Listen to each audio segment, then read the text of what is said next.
want our kids to grow up and be, let's say, real innovators and think about how to change up something in the world, they need to have the experience of taking something very simple like blocks and building something. And I actually think the imagination playground is a way developmentally of thinking about that big problem, how to create innovators, how to create people who can go out into the world and solve problems where there are no answers, where there are no instructions. The more opportunities children have for materials that are totally open-ended and just encourage creativity and imagination, the more children will benefit, and that's where higher level thinking comes in. The Imagination Playground blocks are an incredible play system for unlocking children's creative spirit. You just sit there and watch, and right away kids will start working with each other on building things. And there's this almost an unspoken communication that takes place, and they just start building and fitting and making.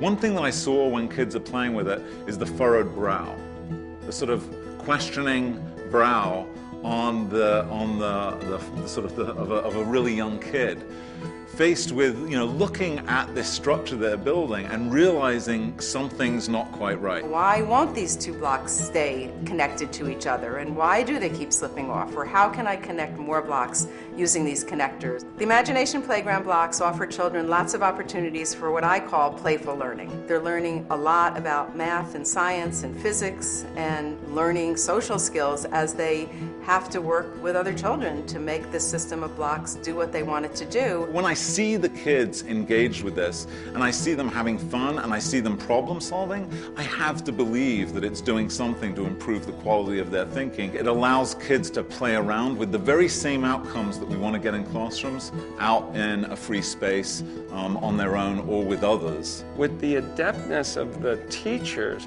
if they can somehow merge this creative play with what's going on in the classroom, then you have something that's really wonderful and powerful. The great thing about the blocks is that you don't have to have a fancy playground for it. They're very portable, they're very easy and quick to get out of the containers, put back into the containers. The kids all do it themselves. The blocks turn any space, a gym, a playground, an asphalt surface, into an imagination playground.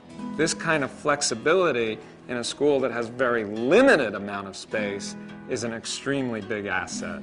Compared to building a set-in-place, permanent piece of climbing play equipment, it's a really inexpensive but quick and vital way to get kids playing. People are, I think, thirsty for the idea of how do you bring really productive play back into schools. This brings play a bit back more into the fabric of school life. I can't even imagine a school today not having a set of blocks. Why? Why? The bang for the buck, there's absolutely nothing I've seen that has that kind of return. From the very, very start, this has been probably one of the most cool things that's happened on our campus in a long time. I mean, the teachers are excited about it, the students are excited about it, parents are excited about it. So it's sort of an interesting thing that it really has wowed and excited the community. When you offer a few options of where children can go and what they can do and play with in their free time, Imagination Playground blocks are first on the list. And the fact that our children get to play in the Imagination Playground every recess of every day is kind of it's almost a miracle.